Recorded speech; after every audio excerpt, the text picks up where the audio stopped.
Nah saudara yang dikasih Tuhan, kita tahu bahwa hari-hari ini suasana dunia tidak semakin baik. Kita tidak bisa mengharapkan bahwa dunia tempat kita tinggal ini semakin enak, semakin baik. Enggak bisa saudara. Karena Alkitab sudah mengatakan bahwa dunia dengan segala kemegahannya akan hancur. Gunung Merapi baru kalem dikit saudara. Tiba-tiba gunung apa saudara? Bromo. Saya tuh pernah ke Bromo, indah loh saudara gunung Bromo itu. Ya. Tapi sekarang nggak bisa didatengin saudara. Anak saya baru pulang dari Bali, dia naik mobil, dia mau mampir ke gunung Bromo. Dia bilang, papa aku mau motret di sana, memang bagus. Saya bilang, papa bilang, bagus. Saya bilang. Tapi dia nggak bisa datang, dia nggak bisa masuk saudara. Ya, karena tertutup, sedang aktif. Nah saudara, menjelang hari kedatangan Tuhan Yesus yang kedua kali. Di awan-awan permai untuk menjemput gerejanya.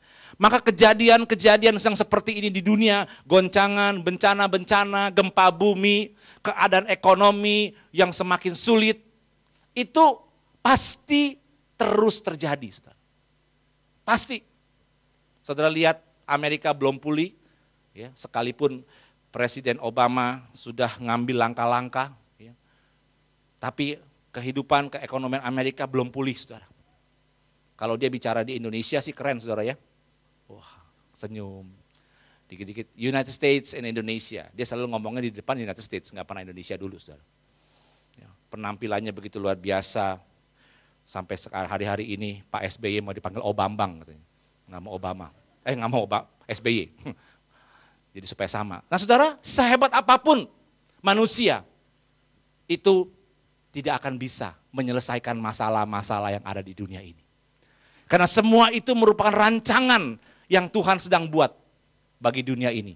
Supaya menjelang hari kedatangan yang kedua kali, semakin banyak orang yang bertobat dan terima Tuhan. Melalui goncangan ini adalah kesempatan yang terbaik di mana saudara dan saya bisa menuai jiwa-jiwa. Yang percaya katakan amin. Kasih tepuk tangan buat Tuhan Yesus. Tuhan cuma ingin itu saudara. Inginnya itu Tuhan. Tuhan ingin rindu jiwa-jiwa datang kepada dia. Diselamatkan, diangkat bersama-sama. Oleh karena itu kita juga harus rindu kepada keluarga kita, handai tolan saudara-saudara kita, teman-teman kita yang belum diselamatkan. Yang mengerti katakan amin saudara. Nah saudara, mari kita buka Alkitab kita dalam Ibrani pasal yang ke-12. Ibrani pasal yang ke-12.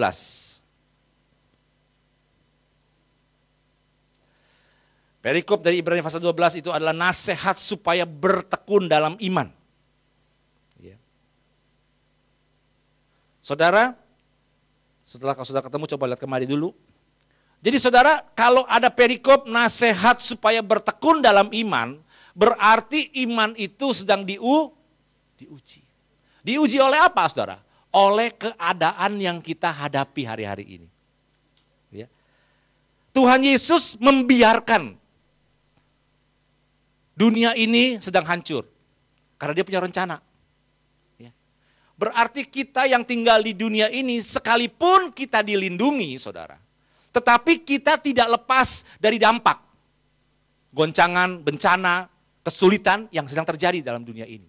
Oleh karena itu Tuhan Yesus berpesan kepada kita. Supaya kita bertekun di dalam siapa? Iman kita. Di dalam iman kepada Tuhan Yesus Kristus. Nah, kita akan baca ayat kedua dan ayat yang ketiga, saudara. Ayat yang kedua dan ayat yang ketiga dari Ibrani pasal 12. Kita baca sama-sama. 1, 2, 3. Marilah kita melakukannya dengan mata yang tertuju kepada Yesus yang memimpin kita dalam iman dan membawa iman kita itu kepada kesempurnaan yang dengan mengabaikan kehinaan tekun memikul salib, ganti sukacita yang disediakan bagi dia. Yang sekarang duduk di sebelah kanan tahta Allah. Ingatlah selalu akan dia yang tekun menanggung bantahan yang sehebat itu terhadap dirinya dari pihak orang-orang berdosa. Supaya jangan kamu menjadi lemah dan putus asa. Saudara, di dalam kesempatan lain Paulus berkata bahwa kita ini diwajibkan dalam suatu pertandingan iman. pertandingan iman berarti kita harus menjalani lomba itu. Kita harus mengikuti lomba itu. Kalau ngikuti lomba, pada ujung sana akan ada yang namanya kemenangan atau kekalahan. Cuma ada dua, menang atau kalah, nggak bisa seri, saudara. Nah, saudara, tetapi Tuhan Yesus kepengen kita selalu menang. Roma 8:37 berkata, engkau lebih dari pemenang. Karena dia. Bukan karena kita, karena dia, saudara. Nah, saudara, dalam Ibrani 12 ayat 2 dan 3 ini, Tuhan itu sedang memberikan satu contoh. Business model, gitu. Istilah kalau dalam bisnis kan namanya business model, gitu. Kalau bisnis model sebuah perusahaan telekomunikasi berbeda dengan bisnis model sebuah perusahaan retail. Berbeda lagi dengan bisnis model sebuah perusahaan konsultan, perusahaan jasa, atau berbeda lagi dengan sebuah perusahaan dagang. Beda, saudara, bisnis modelnya. Nah, Tuhan itu sedang kasih model kepada saudara dan saya sebagai orang Kristen. Kalau mau jadi orang Kristen, modelnya itu siapa? Siapa yang kita harus turuti? Gembala, suami, istri, guru, bos. Siapa yang kita harus ikuti, saudara? Tuhan Yesus. Kita dipanggil dan dipilih supaya menjadi serupa dengan, segambar dan serupa dengan anaknya. Roma 8, ayat 29-30. Saudara. Nah, model dari Kristen atau Christian model yang kita harus ikuti itu adalah Tuhan Yesus. Tuhan Yesus berkata begini, marilah kita melakukan dengan mata yang tertuju kepada Yesus. Dalam cerita ini, dalam ayat ini, saudara, dikatakan bahwa Tuhan Yesus itu sebagai model, dia bukan Tuhan yang ongkang-ongkang kaki, dia bukan menjadi bos besar, duduk di dalam tahta kerajaan dengan berbagai macam pembantu, permaisuri dan sebagainya. Enggak, saudara. Tidak. Tetapi model daripada kekristenan adalah Tuhan Yesus yang datang ke bumi, lahir sebagai manusia di kandang binatang. Maaf, saya harus ngomong, semiskin-miskinnya kita. Pernah kita melahirkan kandang binatang, saudara? Belum ya? Belum ya? Paling rumah sakit yang paling sederhana, yang paling murah. Atau mungkin kalau nggak keburu, dukun beranak. Iya kan? Istilahnya kalau sebutnya dukun beranak, bukan dukun sih sebetulnya. Ya. Itu semurah-murahnya udah. Nggak ada yang melahirkan di kandang binatang. Nggak tega, saudara. Tapi Tuhan Yesus lahir di kandang binatang. Katanya dia mau jadi raja. Tapi kenapa lahir di kandang binatang? Nggak stop sampai situ, saudara. Dia bukan saja di kandang binatang, tapi dia juga ditolak oleh orang Israel. Dia datang kepada bangsanya sendiri, tapi bangsanya menolak dia. Dia datang untuk membawa keselamatan, tapi orang-orang yang diberitakan keselamatan menolak dia. Dia pergi kumpulin murid-murid. Dia pilih murid-muridnya. Murid-muridnya juga tidak percaya kepada dia. Bahkan ketika dia sedang dihakimi, sedang disiksa ya, di pengadilan oleh Romawi dan orang-orang Yahudi, ada nggak muridnya satu yang temenin dia? Nggak ada. Nggak ada, saudara. Semuanya pergi. Satu pun deket aja enggak. Bahkan yang lebih menyakitkan hati, saya yakin Tuhan Yesus dengar dan tahu, saudara, karena dia sudah nubuatkan kepada Petrus.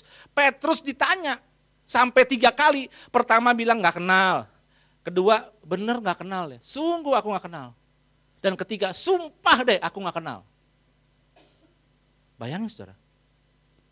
Loh, ngapain aja selama 3 tahun bersama Tuhan? Begitu perkasanya Petrus berkata, Tuhan, nggak ada yang bisa melewati atau menjarakan engkau. Apalagi membunuh engkau, lewatin dulu nih saya. Petrus tuh, saudara. Tapi ketika Yesus tangkap, nggak ada satupun. Murid yang paling dikasih Yohanes pun tidak ada di situ, saudara. Nggak ada yang mengkasih minum, masuk membela, nggak ada. Ditinggalin, saudara. Padahal Tuhan Yesus pernah nggak ninggalin mereka selama 3 tahun? Tidak, tidak pernah. Tuhan Yesus selalu bersama-sama dengan mereka. Tapi kenapa waktu Tuhan Yesus menderita, diadili, nggak ada satupun yang beri kekuatan kayak doain kayak. Bahkan Tuhan Yesus ngajak doa di Taman Getsemani, Tidur murid-muridnya, betul? Tuhan sudah katakan, aku seperti mau mati rasanya. Dia sedang stres berat, saudara. Nah, saudara, maaf kalau pagi ini saya mesti ngomong, bahwa model kekristenan itu yang begini. Saya nggak menolak yang namanya berkat, puji Tuhan. Berkat itu memang adalah bonusnya Tuhan. Yang Tuhan kasih kepada saudara dan saya. Tapi bisnis model yang kita harus turuti, ini yang seperti ini, saudara. Yesus itu menang. Amin, saudara. Dia menang. Kalau dia nggak menang, tadi nggak disebut bahwa dia duduk di sebelah kanan tahta Allah. Kalau Yesus nggak menang, dia nggak duduk di tahta Allah. Kemenangan Tuhan Yesus itu ada dua, saudara. Pertama, kemenangan melewati penderitaannya. Salib. Saudara, Tuhan Yesus diberikan gambaran oleh Bapa di surga, bagaimana dia harus mati. Saudara, kalau kita tahu kita pasti mati satu saat. Nggak tahu caranya gimana. Tapi ketika dikasih tahu bahwa kamu mati dengan cara demikian, dan cara yang mengerikan, saudara. Saya mau tahu saudara bisa tidur nggak? Saudara keringet dingin nggak keluar? Belum kata bahwa mati, diancam aja. Awas tuh nanti ya, kalau ketemu di jalan, gua aniaya. Udah ketakutan, saudara. Udah mesti pakai pengawal, lihat-lihat dulu, betul nggak? Belum disuruh, kamu akan mati dengan cara demikian. Tuhan Yesus tahu dia harus mati dengan cara demikian. Kenapa dia sanggup menghadapi salib? Dia pernah bilang sama murid-muridnya, 2 hari lagi anak manusia akan disalibkan. Dengan begitu kuat, saudara. Itu kemenangan, saudara. Itu kemenangan melawan penderitaan, melawan tantangan yang begitu berat. Tapi kemenangan yang kedua adalah kemenangan yang diberikan Bapa di sorga kepada Tuhan Yesus Kristus. Ketika dia menang yang pertama, melewati penderitaan, maka kemenangan kedua bukan dia yang usahakan, bukan dia yang lakukan, tapi Bapa di surga mengangkat Tuhan Yesus menjadi Tuhan atas segala Tuhan, menjadi juru selamat umat manusia. Kita beri tepuk tangan bagi Tuhan Yesus. Nah, saudara, model inilah yang Paulus bilang, ingatlah selalu akan dia, ya, yang tekun menanggung bantahan yang sehebat itu. Yang ujung-ujungnya supaya kamu jangan menjadi lemah dan putus asa. Ada di sini yang lemah hari-hari ini? Atau bahkan putus asa? Mana Tuhan? Aku sudah doa. Penderitaanku gak selesai-selesai nih Tuhan. Bibir sampai doer nih Tuhan, maju. Udah. Berdoa bahasa roh, bahasa malaikat, bahasa Mandarin, segala macam. Memang Tuhan gak ngerti, saudara. Saudara pakai bahasa Indonesia gue cuma ngerti, mau bahasa Betawi, pakai babe kayak boleh. Babe di surga, gitu. Gak apa-apa. Ngerti, Tuhan juga ngerti, saudara. Ya. Saudara, Paulus bilang, ingat akan dia. Nah saudara, yang kita mau lihat hari ini, kenapa Tuhan Yesus bisa menang? Kenapa kita kalah seringkali? Ketika menghadapi salib, kita kalah. Kita nggak berani datengin salib, saudara. Kita mundur, kita cari jalan lain, betul nggak? Tapi Tuhan Yesus berani ngadepin salib. 2 hari lagi anak manusia akan disalibkan. Dia nggak ragu, dia ceritain mengenai kematian dia kepada murid-muridnya. Supaya murid-muridnya tahu. Dan ngelihat contoh bahwa Tuhan Yesus bukan Tuhan yang takut menghadapi penderitaan dan masalah. Dan saya percaya, saudara dan saya murid-muridnya juga sama. Saudara dan saya tidak takut menghadapi penderitaan dan masalah. Yang percaya katakan amin. Karena ada Tuhan yang sebagai model, saudara.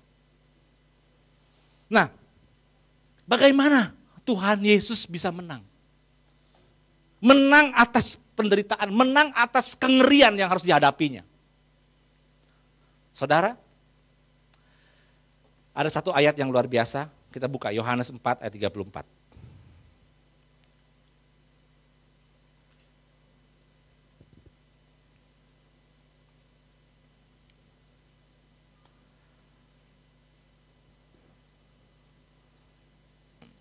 Yohanes 4 ayat 34.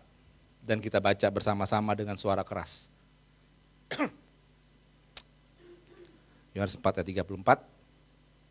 1, 2, 3. Makananku ialah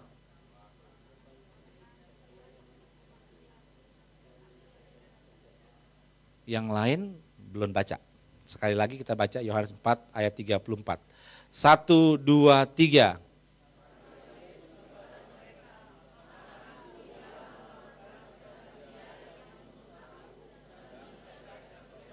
Katakan amin. Yesus punya satu tujuan di dalam hidupnya. Itu yang membuat dia kuat. Apa tujuan hidupnya? Dikatakan makananku ialah melakukan kehendak Dia yang mengutus aku. Cuman melakukan doang? Melakukan sebagian doang? Melakukan setengah doang? Melakukan seperempat doang? Atau bagaimana? Dan dikatakan diteruskan dan menyelesaikan pekerjaan. Jadi kalau dia punya tugas, dia sudah ngerti, dia tidak kerja setengah-setengah. Tapi dia kerja sampai Saudara, ini track yang dibuat oleh Tuhan Yesus. Tuhan Yesus udah jalani dulu nih. Nih, hidup di dunia nih modelnya kayak gini nih. Penderitaan banyak, ya. Kamu akan sering kecewa, kamu akan ditinggalin teman-temanmu ketika kamu nggak punya duit, ya. Kamu akan bersedih, ya. Kamu akan nggak dipercaya sama orang. Kamu akan menderita, dicemooh oleh orang lain, disiksa bahkan, itu tracknya. Tuhan udah buat track dulu, dia buat tracknya. Dan setelah dia buat tracknya, dia jalanin. Bukan kita yang jalan, dia jalan dulu. Track. Dan dia sampai di depan. Waktu sampai di depan, dia ngomong, umatku, sini. Nih, aku udah sampai, ayo sini. Waduh Tuhan, takut tuh jembatannya kecil Tuhan. Ayo sini, aku akan menyertai engkau. Jadi tracknya tuh dibuat dulu sama Tuhan. Baru kita jalanin. Makanya mata kita kalau supaya bisa lewatin track itu harus tertuju kepada Tuhan. Ya. Jadi saudara, dia bukan sekedar jalan kemudian udah selesai, ya udah kamu coba-coba sendiri ya, nanti kalau kejeblos ya bangun lagi aja, nggak apa-apa. Enggak saudara, tetapi dia liatin kita. Selama kita melihat kepada dia. Nah, jadi persoalan yang pertama atau kekuatan yang membuat Tuhan Yesus bisa menang terhadap segala macam di jenis kehidupannya. Karena dia tahu tujuan hidupnya. Dia tahu kehendak Bapa di dalam hidupnya. Sangat-sangat tahu, saudara. Saudara percaya enggak? Kalau saudara itu ada di dunia ini, diciptakan di dunia ini, itu memiliki satu tujuan. Katakan amin, saudara. Ada yang cuma diciptakan di dunia ini, tiba-tiba nongol, ya. Jadi apa? Nggak tahu ya, tergantung aja. Yang penting dapat uang jadi pengemis juga nggak apa-apa sih. Kalau satu hari setiaw mah, itu pengemis intelek, saudara. Ya. Nggak tahu tujuan hidupnya mau ngapain, nggak tahu ya. Saudara, ini penting loh saudara. Kalau kita nggak ngerti tujuan hidup kita, nggak ngerti kita apa dicipta, kita sering kecewa. Kita nggak punya arah, saudara. Ya. Kalau saya menciptakan, misalnya aqua gelas ini, belum ada yang saya ciptakan pertama kali. Kemudian tanpa setahu saya aqua gelas ini ya, ditaruh di kandang singa atau di kandang harimau, ada gunanya nggak ini? Paling sekedar air, harimau lihat ini airnya susah minumnya, mendingan yang di situ dari kubangan dia jilat-jilat. Ngapain saya mesti pakai ini? Paling dihancur-hancurin, diinjak-injak sama dia. Nggak ada gunanya nih. Karena apa? Salah taruh. Coba kalau taruh di mimbar kayak gini, kan saya bisa minum saudara. Tuh. Nah. Bisa dipakai, kepake. Tapi kalau di kandang singa tadi nggak kepake saudara. Karena apa? Punya tujuan. Nah supaya tahu gimana, tanya dong sama yang pencipta. Pak, ini Bapak nyiptain aqua gelas ini bagaimana? Oh, saya ciptakan untuk di mimbar. Supaya kalau hamba Tuhan haus dia minum. Masa kamu harus bawa panci di mimbar? Kan nggak perlu, gitu kan? Ini aqua gelas aja. Ada gunanya ketika kita tahu tujuannya, saudara. Nah, Tuhan Yesus sangat tahu untuk apa dia lahir di dunia ini. Dia tahu, saudara. Oleh karena itu orang yang ngerti tujuan atau panggilan Allah nggak akan kecewa, saudara. Sekalipun menghadapi penderitaan seperti Tuhan Yesus, tetap bisa jalan. Saudara, biasanya kalau di kantor, kalau saya melihat seorang karyawan itu punya potensi, saya suka panggil dia, sini, ngobrol. Ketika ngobrol, saya kasih tahu sama dia, kamu ini saya harapkan, nanti, enggak sekarang nih, nanti kamu duduki jabatan ini.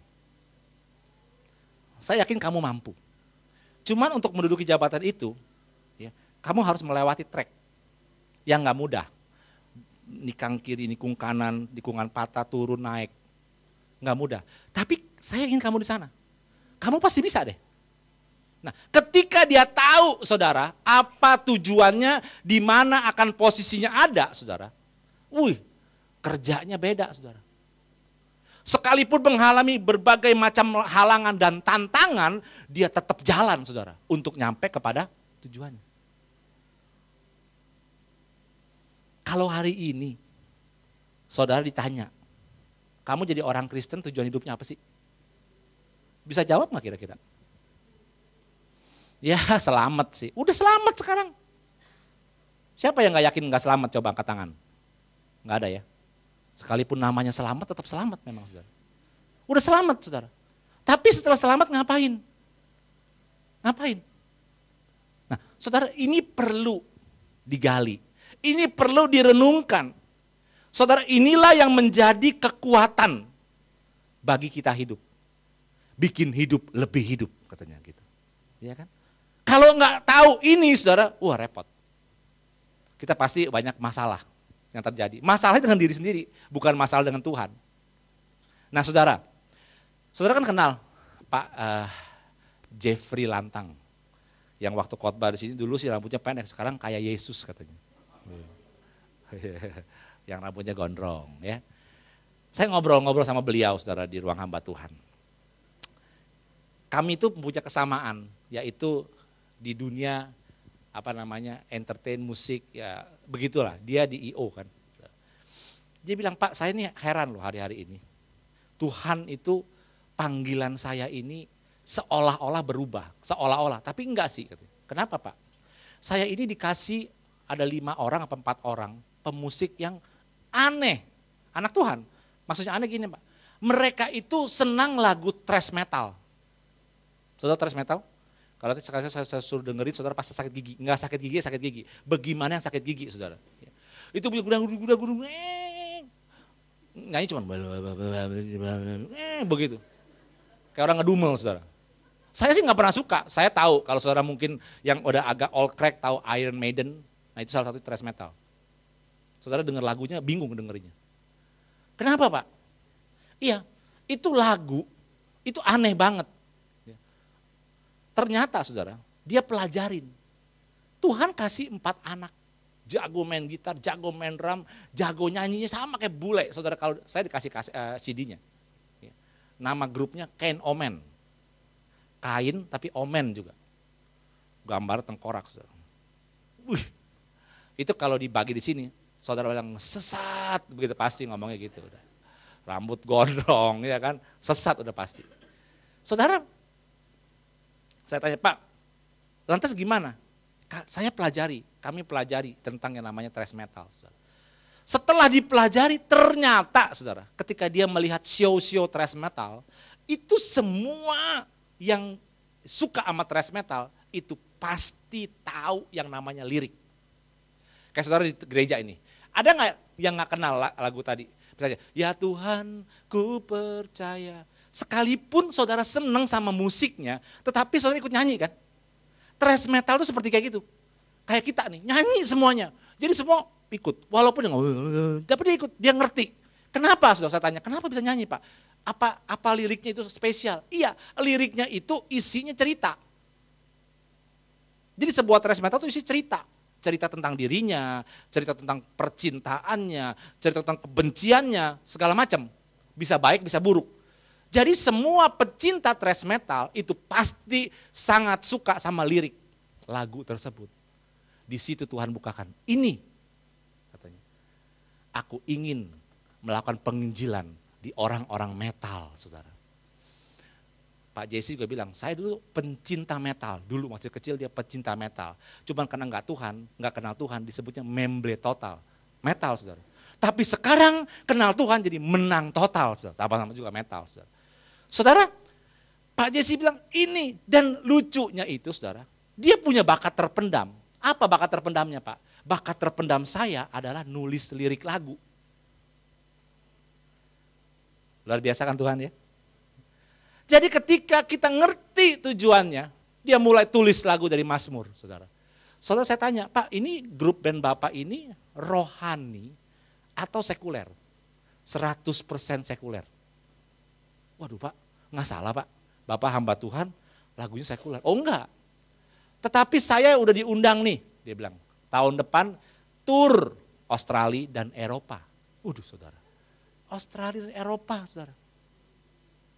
Pak, apa yang membuat nanti orang bisa nginjil? Saya yakin dia bilang, ketika mereka dengar lirik lagu anak-anak kami, habis selesai acara mereka akan datang.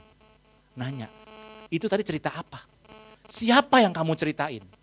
Disitulah dia masukin tentang penginjilan Yesus Kristus. Tuhan Allah kita dahsyat saudara. Bisa pakai berbagai cara untuk memuliakan namanya. Kita beri tepuk tangan bagi Tuhan Yesus. Dia bilang sama saya Pak rasanya lebih hidup hari-hari ini. Ya memang saya dipanggil sama Tuhan, khotbah di sana sini, menggembalakan jemaat. Sekalipun bukan seperti gereja ini saudara, ya bukan menggembalakan jemaat gereja. Tapi kali ini dia rasa betul-betul bergairah. Tantangan apapun dia terobos. Kenapa? Karena dia ngerti panggilannya. Nah saudara, ini harusnya yang menjadi tujuan hidup orang Kristen. Tapi pertanyaannya kan kalau ditanya, apa sih tujuan hidupnya kamu jadi Kristen? Banyak yang gak tahu. Saudara. Banyak yang gak tahu. Coba kita buka Efesus pasal 3.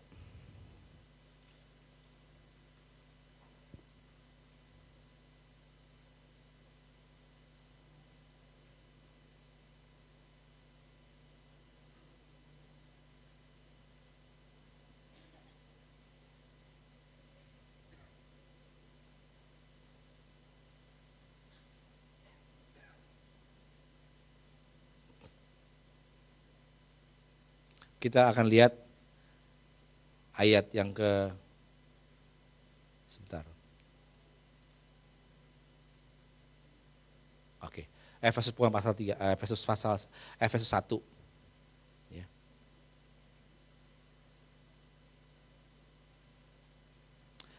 Oke, ayat 18. Efesus 1 ayat 18. Oke, kita baca sama-sama yuk. 1, 2, 3.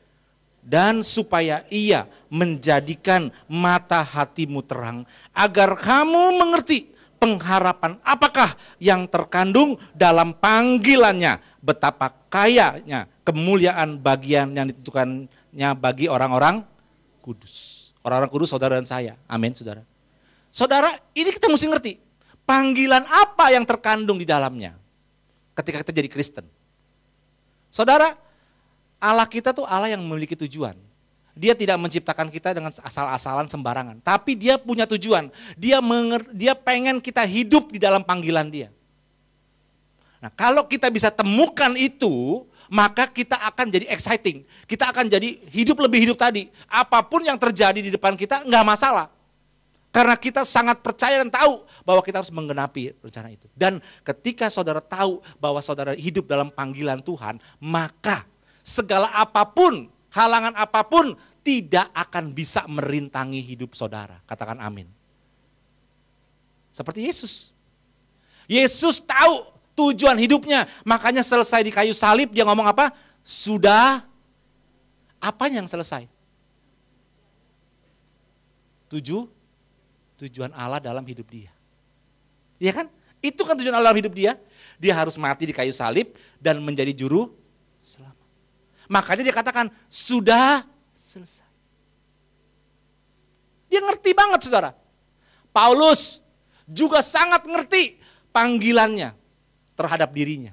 Sekalipun dia seorang kaya, seorang yang terhormat, dia ikut Tuhan, kemudian hidupnya malah makin berantakan secara manusia sekuler. Betul nggak? Jadi hamba Tuhan bukan makin kaya lu. Masa makin begitu menderita, digebukin orang, tenggelam, kedinginan, dirampok, disambitin batu, dipecut. Apa-apaan jadi hamba Tuhan kayak gitu. Mungkin bukan panggilanmu kali. Kan sering kita bilang begitu kan? Enggak saudara, Paulus tahu. Oleh karena itu pada akhir ketika dia ingin sudah hampir mati, dia ngomong begini. Aku telah mengakhiri pertandingan dengan baik. Darahku sudah mulai dicurahkan. Aku telah mengakhiri pertandingan. Berarti dia tahu nggak tujuannya? Tahu. Dia bilang aku telah mengakhiri pertandingan. Satu hari mungkin kita pasti dipanggil Tuhan. Kita bisa nggak ngomong seperti Paulus? Aku telah mengakhiri pertandingan yang Tuhan berikan kepada saya, kepadaku, kepada kita. Saudara, ini sangat penting. Ada kisah seorang perempuan, dia warga negara Amerika, saudara. Sangat pinter.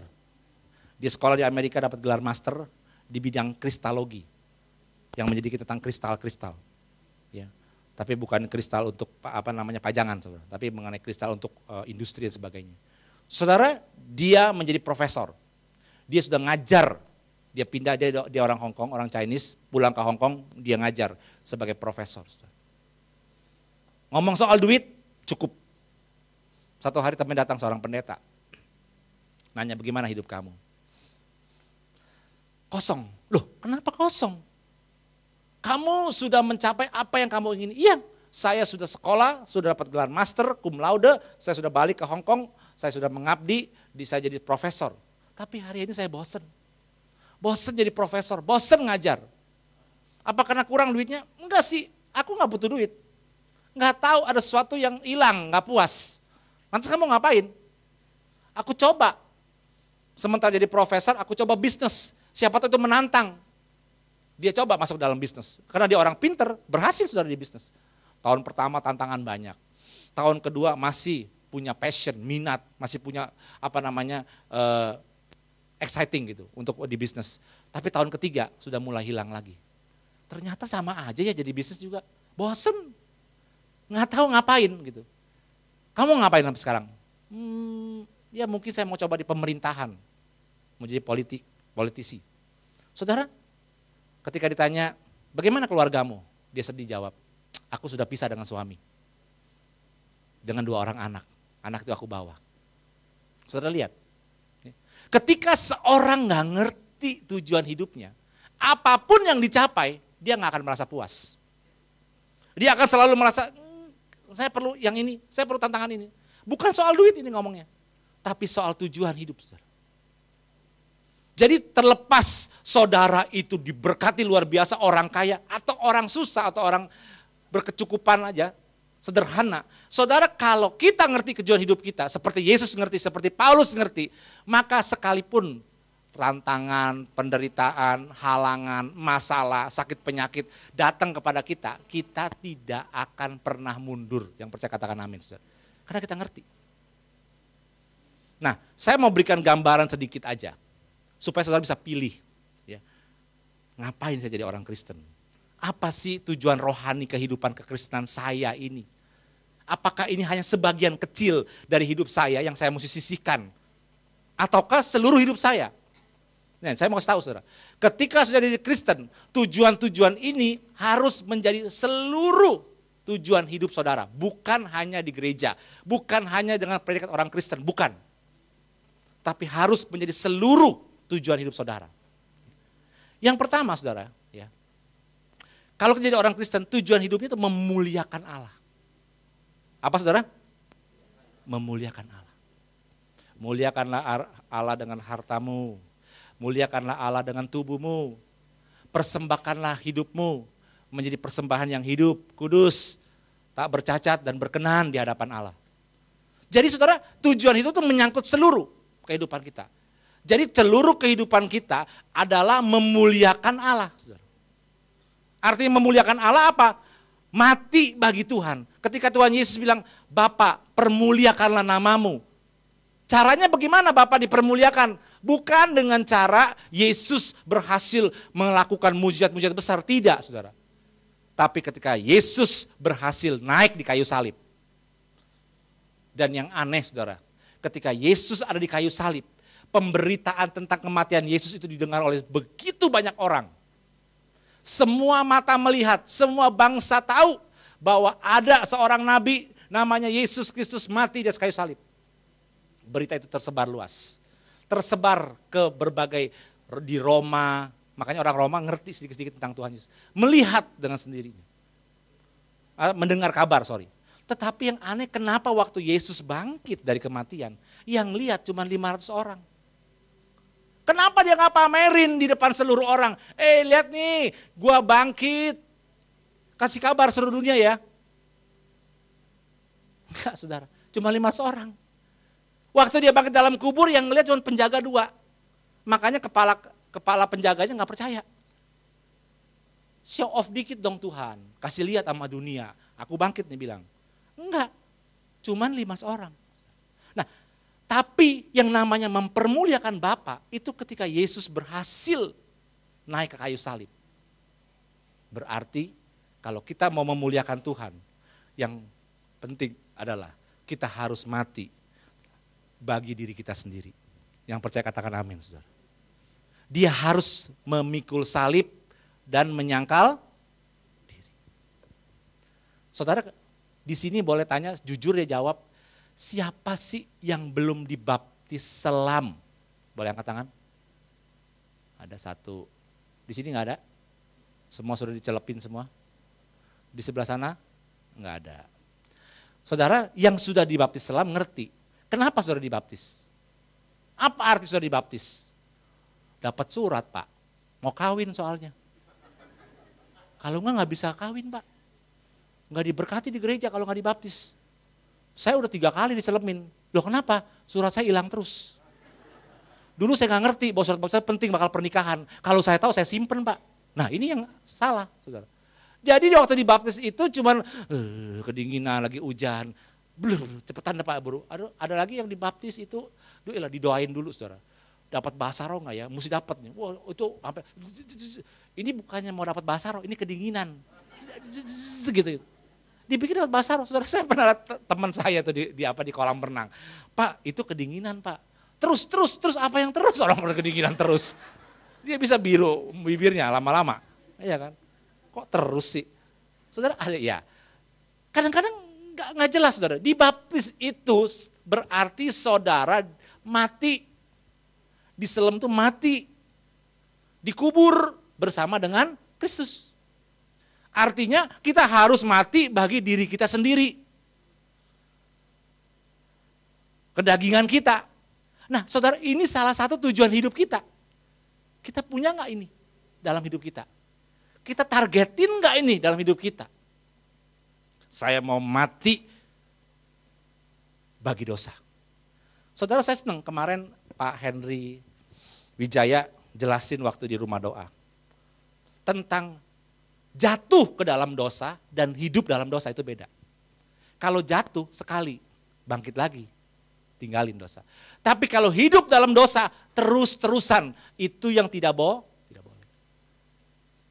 Jatuh ke dalam dosa bisa terjadi, tapi mesti bangkit. Nah saudara, ini memuliakan Allah adalah mati bagi diri sendiri. Itu maksudnya memuliakan Allah. Hal yang kedua saudara boleh gali adalah berjalan dalam terangnya Tuhan. Artinya apa? Berjalan dalam firman Tuhan.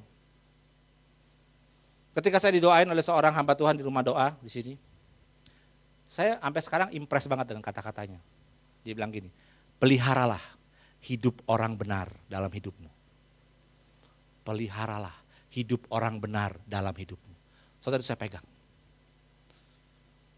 Itu kata berarti kita sedang berjalan dalam terangnya Tuhan. Saudara. Tuhan lu menerangi jalan kita. Kita mau jalan ke sana, dikasih center jalan. Saudara, zaman dulu yang namanya terang bukan kayak sekarang. Saya mau terang, tiba-tiba nyala lampu semua. Enggak. Semua kita bisa, enggak. Kalau dulu saudara, itu pakai pelita. Makanya firmanmu pelita bagi kaki. Nggak bisa terang semua, terangnya cuma sekeliling gitu. Artinya apa saudara? Kita harus step by step. Kita nggak tahu tuh 100 meter di depan kita ada apa, nggak tahu. Sama kayak saudara naik mobil di malam hari di luar kota, nggak ada lampu jalan, cuma lampu mobil saudara. Saudara hanya bisa melihat jarak paling jauh 10 meter. Iya kan? Lebih dari 10 meter saudara nggak tahu tikungannya kemana, ke kiri apa ke kanan. Itu yang terang saudara. Jadi hidup berjalan dalam terang artinya berjalan langkah demi langkah di dalam firman Tuhan. Ini tujuan hidup saudara.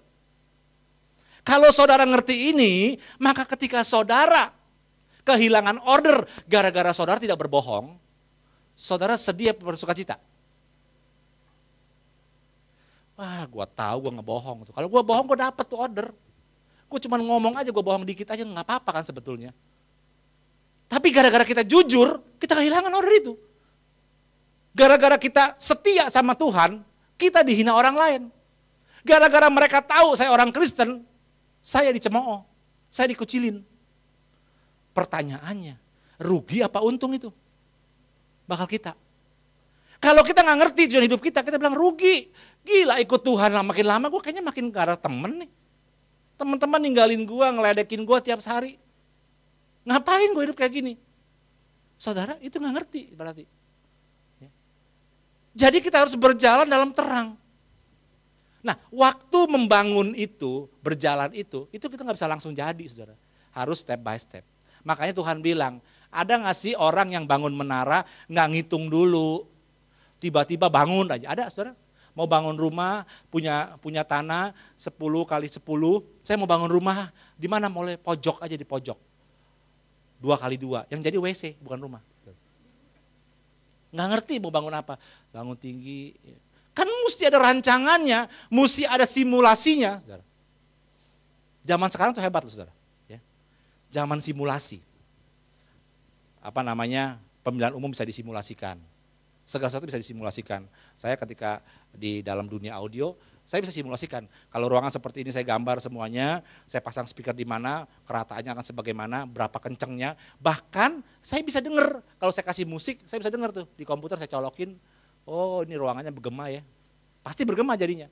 Dan biasanya 85% benar. Sama seperti ruangan dibangun. Ini nggak bisa dibangun tanpa cuman coba templok ya, segitiga ya, coba kasih garis. Nggak bisa saudara. Digambar dulu di 3 dimensi jadinya kayak gimana. Saya mau taruh layar di mana, saya mau taruh ini di mana. Zaman simulasi. Yang lebih heran lagi, itu kapal terbang saudara, Airbus misalnya. Itu dibikin nggak coba-coba. Coba terbang dulu jatuh nggak ya kira-kira ya? Gubrak kayak jatuh. Mati orang saudara.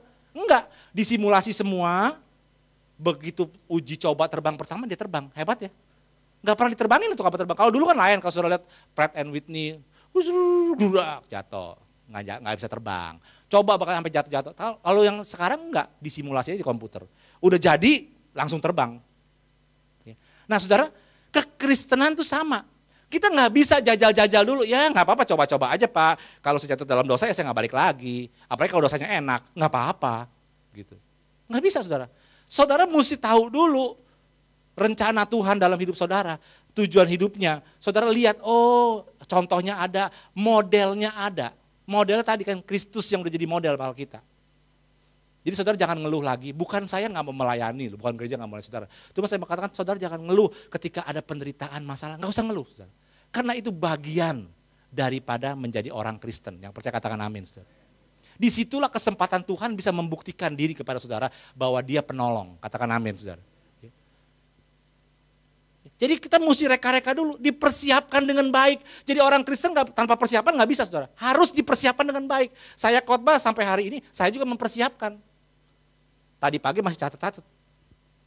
Jadi saya bilang, kenapa sih catat melulu? Ya karena sesuatu yang baru, saya mesti catat. Jadi persiapkan, nggak bisa asal ngeflow aja ngeflow, ya kan? Mau kiri ya ke kiri, karena nggak bisa saudara. Mesti ada guide-nya dulu.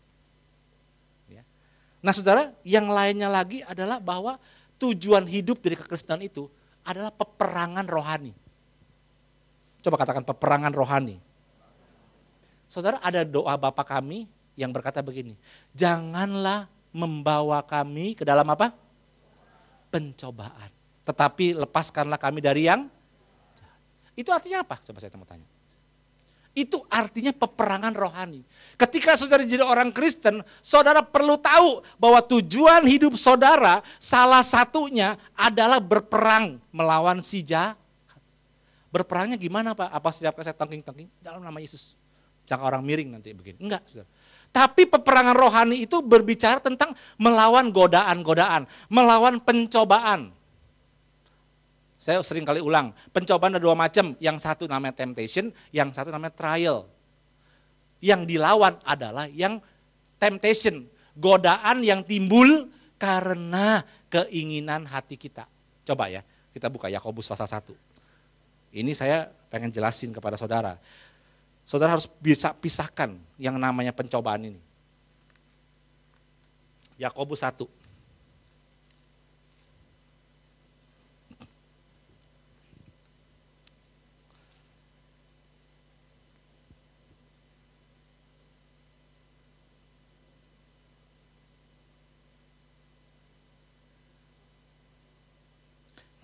Saudara, coba perhatikan ayat 12, ya, dan seterusnya. Saya mau cuplik beberapa ayat supaya saudara ngerti. Di dalam ayat 12, Yakobus bilang gini, berbahagialah orang yang bertahan dalam pencobaan. Sebab apabila ia sudah tahan uji, ia akan menerima mahkota kehidupan yang dijanjikan Allah. Jadi ini pencobaan yang sifatnya trial, ujian dari Tuhan. Tetapi di dalam ayat yang ke-14, tetapi tiap-tiap orang dicobai oleh keinginannya sendiri. Ayat 13-nya berkata gini, apabila seorang dicobai, janganlah ia berkata pencobaan ini datang dari Allah. Sebab Allah tidak dicobai oleh yang jahat dan ia sendiri tidak mencobai siapapun. Mencobai di sini adalah yang namanya temptation, godaan.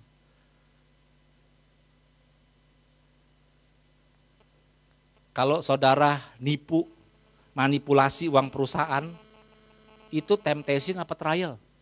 Yang akhirnya saudara harus kena hukuman di PHK atau bahkan jadi urusan polisi. Itu godaan apa ujian? Kalau saudara berselingkuh akhirnya keluarga berantakan, itu godaan apa ujian? Godaan. Jangan bilang, terima kasih Tuhan, Engkau berikan istri yang lain. Aduh, aku akan jalani pencobaan ini, aku akan berbahagia. Oh, itu salah saudara. Bertobat itu bertobat. Jadi pencobaan ini, makanya yang saya bilang pencobaan inilah yang harus diperangi setiap hari. Makanya ini menyangkut keseluruhan hidup kita saudara. Bukan hanya di gereja, bukan. Di setiap hari. Godaan, temptation, pencobaan, musuh dari luar, daya tarik dunia, dan segala isinya, keinginan mata, keinginan hati, ya kan? Keangkuhan hidup, tetangga gue bisa beli BlackBerry, masa gue gak bisa?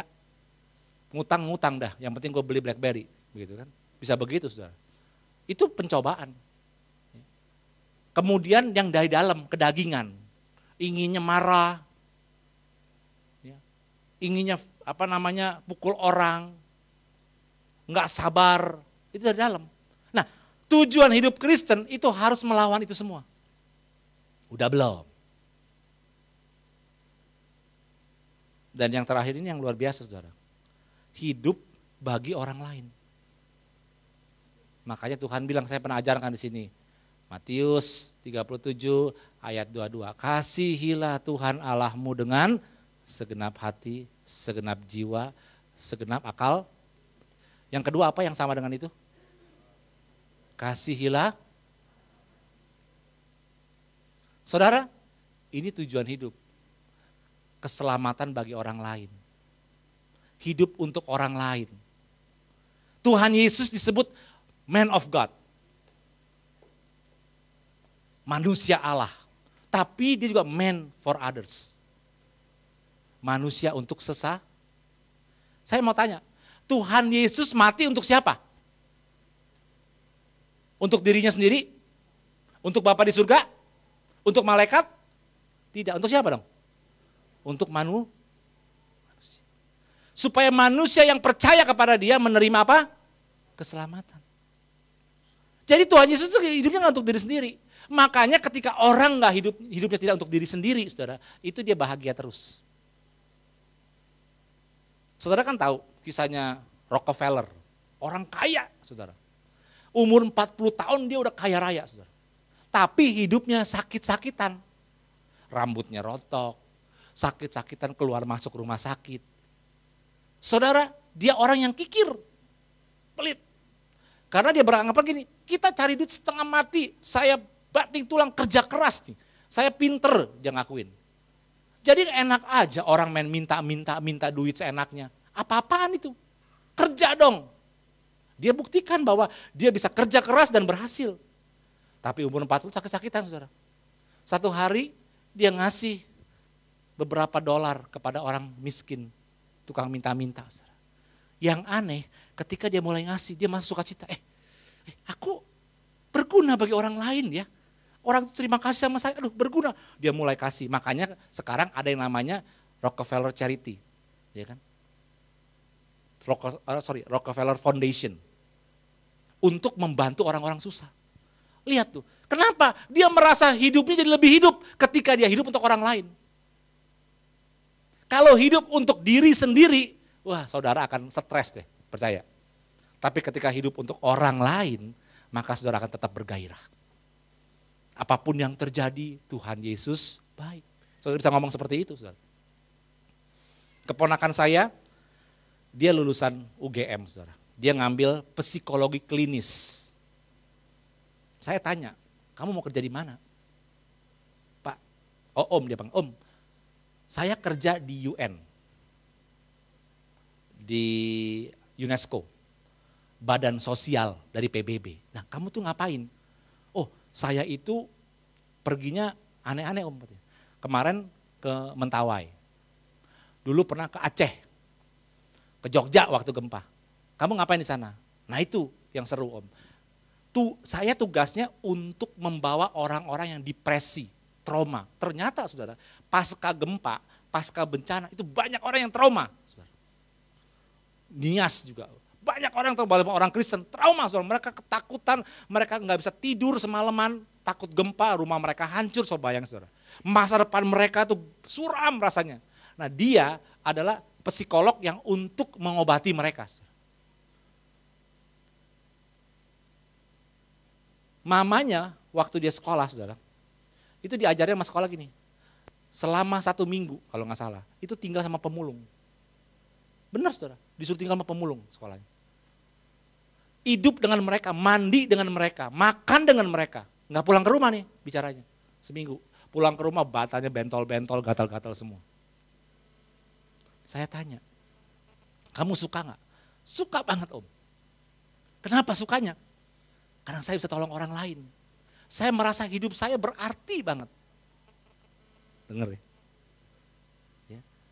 Kemarin ini memang sedih sih. Harusnya dia nikah, tapi calon suaminya putusin. Udah dipersiapin saudara semuanya, nggak jadi. Kalau ditanya sedih nggak? Enggak, ketawa terus dia, nggak pusing. Kenapa? Karena dia tahu hidupnya bukan untuk diri sendiri. Hidupnya untuk orang lain. Saudara, ketika saudara kita hidup untuk orang lain, ini merupakan panggilan kita. Saya nggak ngomong saudara jadi rasul, jadi nabi, jadi pengajar, jadi gembala, enggak. Hidup untuk orang lain aja. Saudara akan rasakan beda hidup saudara.